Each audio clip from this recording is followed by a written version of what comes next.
Welcome to Four Real Talkers. I'm Bobby. And I'm Jen. Today we're going to be talking about cheaters. Cheating. Have you ever been cheated on? Have you ever cheated? And how did it make you feel? Well, I want to start off by saying, yes, I have absolutely been cheated on before. It doesn't matter how gorgeous you think you are. If you can think you got it going on, it's not about looks at all. Not at all. Yeah, but it hurts, and it's very difficult to recover from that. So, I feel that if you think you can forgive the person and you can move past it, then it could be worth the try if you truly love him or he truly loved you. But you got to be true to yourself. You know, you got to be true to yourself, and it's definitely going to take some work. Don't think because you cheated and I'm trying to forgive you that there's no conversations going on, because most of the time the guy don't want to talk about it. Nope. You can't ask him questions. Like, you have that one discussion and he think that that's the end. You know, he wants to be forgiven. But forgiveness is an action word. It takes action. The same way you cheated, it took an action.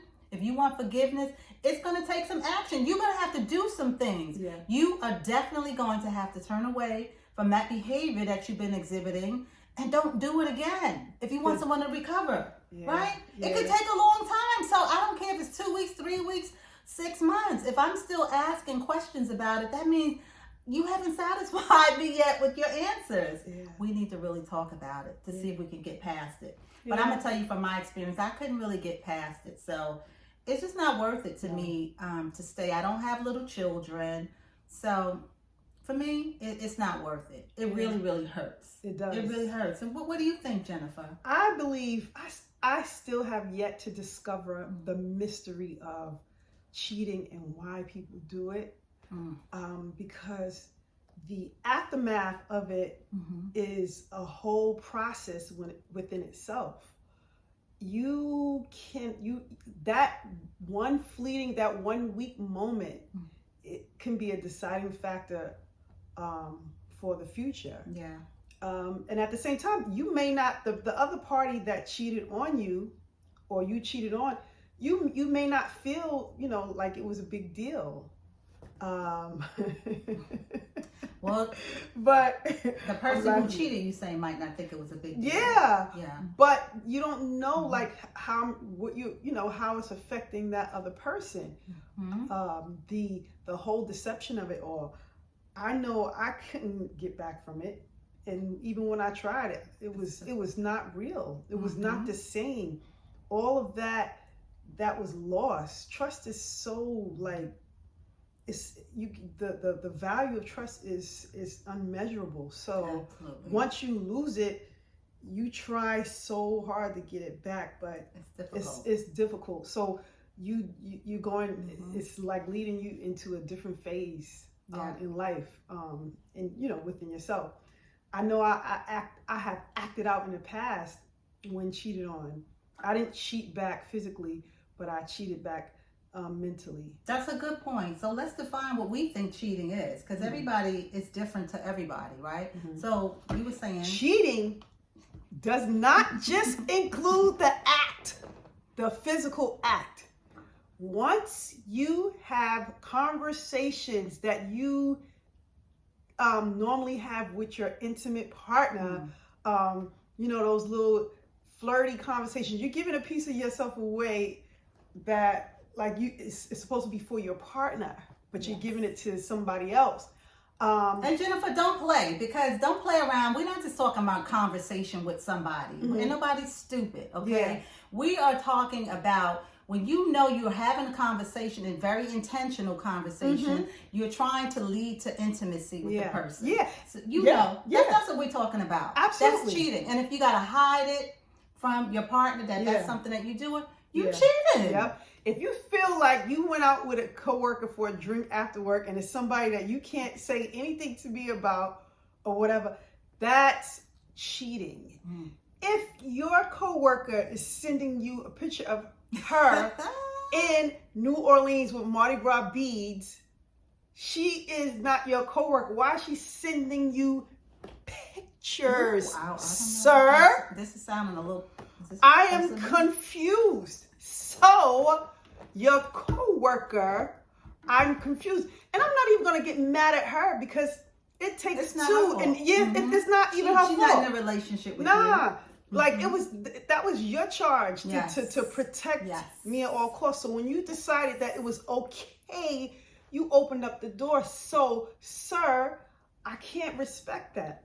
Right. And you know what I always say, that cheating, you're really cheating yourself when you cheat, if you think about it. Because if you're in a relationship and you really love the person and you adore them and you want to be with that person, you're running the risk of losing them. Absolutely. So if you lose them because of your cheating act, then you've cheated yourself out of the person that you really wanted to be with. And then if you don't really care one way or the other, you might not really want to be with that person, so you're running around, you're cheating, then you're cheating yourself because you're wasting time giving it to somebody that you don't really want to be with. You're wasting your time, the other person's time. All three people's time. And ain't nobody happy. I think ain't nobody happy. And speaking of, like, you cheating yourself, once that other party finds out you cheating, they're going to withdraw and retract how they've been reacting to you and handling you. So you're not going to get that full 100% from that person anymore. So now you done cheated out there 2 minutes. Then you're going to come back and your partner is going to retract from you and be different around you. And you're not going to get that full, loving, trusting, open relationships anymore. I'm sorry. It's just not going to happen. But I mean, this is a deep topic, so I know we're not going to cover it in just one little few-minute podcast. We definitely will have to come back and talk about, the aftermath of cheating and why people cheat. And what goes into cheating, and look at it from different perspectives. Yes, absolutely, 100%. Because I can say, hell has no fury.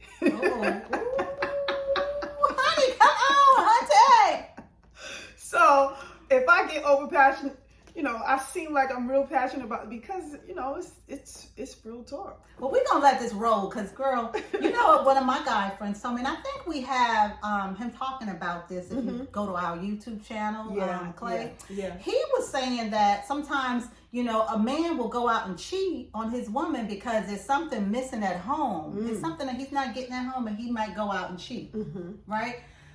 I don't know.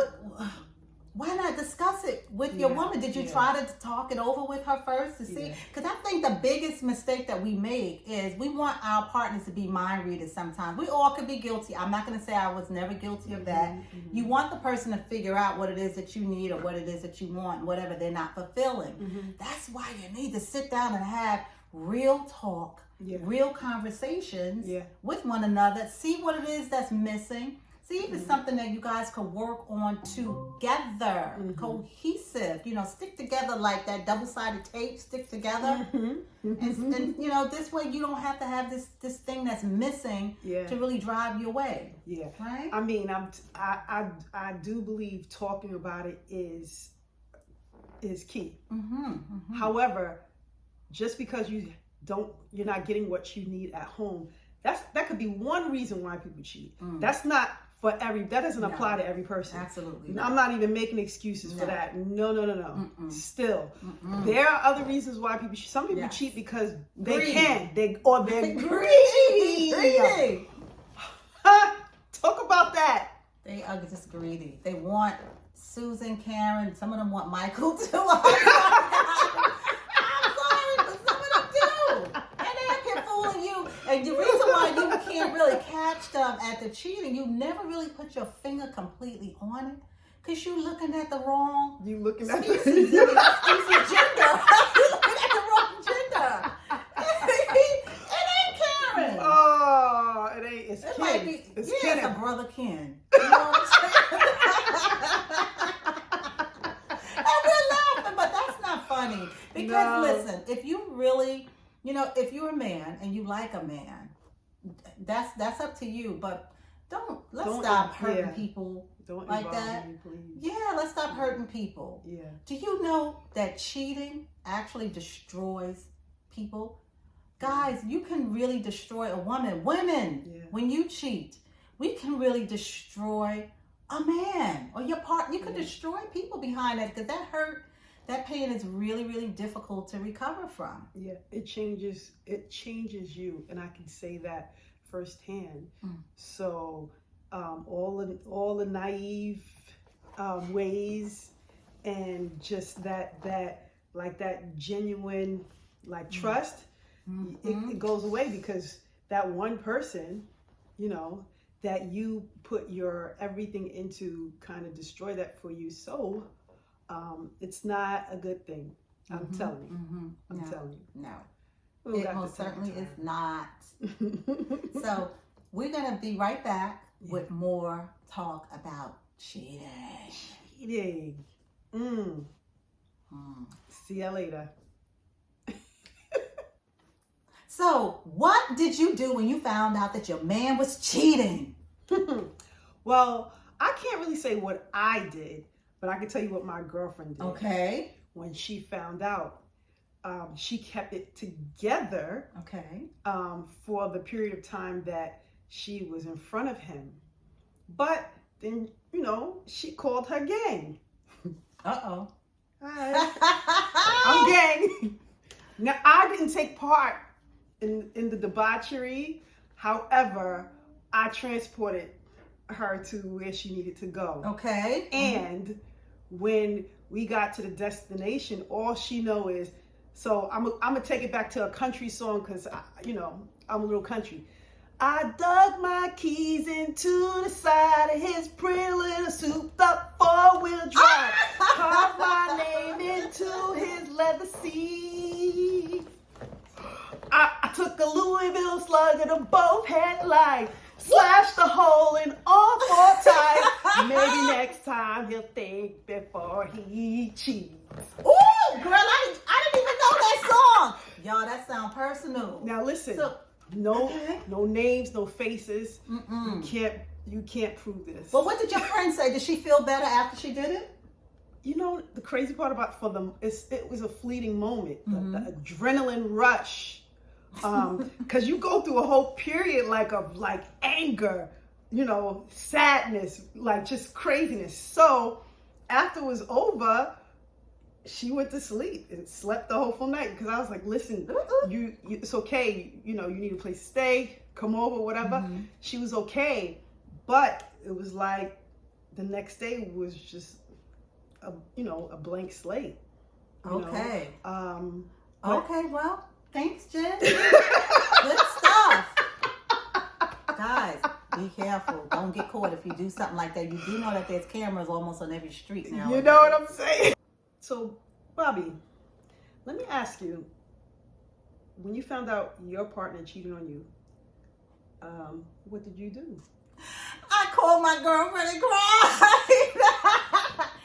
Okay, no, I'm being real serious. I did. I was, first I approached him, and he tried to deny. Oh, I didn't do anything. Nothing happened. But you already have enough proof, so I cried. And I got so tired of crying and talking about it to my girlfriend, and I knew I had to get away from him, because I tried to forgive him and I couldn't. So I made a list. I pulled out my paper and I made a list of what I loved about him, what I don't love about him, and how many things that he's done already to break my heart, I gotta write or questionable. And I started writing that list, and I started comparing and going back and forth. Well, this is why I love him, and this is. But these are all the reasons why, the things that I don't like about him, the different actions that he's done. And I started to block out the stuff of what I loved about him and focus in on what I didn't like and the things that he did to hurt me. And it made me get stronger and stronger. And as I got stronger and stronger, honey, I was able to walk away from him. And then, he would try to come back. I told him, I said, listen, it's no coming back now. I forgave you. I tried to forgive you the first time. But there's no way I can allow you back into my life, because now I'm walking away, because this is about me and it's not about you. I want to be the woman that I know that I was meant to be, and be with the person that I'm meant to be with. And sweetheart, that's not love if you can hurt me like this. It's not. It's so, not. Write that list, y'all. Write that list and get strong. That is a much healthier reaction. Yes, keep reading it. Read the list every time. Keep looking at it. Yes. Keep looking at it. It will give you the strength that you need to move on. Yeah, that's a better reaction. I did it. I'm living proof, honey. All right, y'all. See y'all later. Hey guys, so as we all know, cheating is a very sensitive topic. You know, it's a big topic, and there's a whole lot more that can be said about it, right? Right. So I do want to say, I don't know, I'm not perfect, but I know I've never cheated in my entire life. I've never cheated in a relationship. To me, it's just not worth it. I would much rather walk away. But we want to hear from everybody else. You know, we have a few more people that we definitely want to bring on the show to talk about this. Absolutely. So this is just going to be like one episode amongst a series of episodes of cheating. Yeah. We're going to be talking a lot more about this. Jen, you have any final words? Absolutely. No, y'all. Just don't cheat on me. I don't got that type of time. You don't either. To me, cheaters is fun. I don't want to say suckers, but no, because I'm not here to offend. But no, cheating is just not right. No, it's not. It's just not right. And when you know better, please, we can do better. We definitely can do better when we know better. So thanks a lot for tuning in today and for joining us. Yep. And we'll see y'all soon for another episode of For Real Talkers. Yes. We're real people. Say real things. Bye. Bye.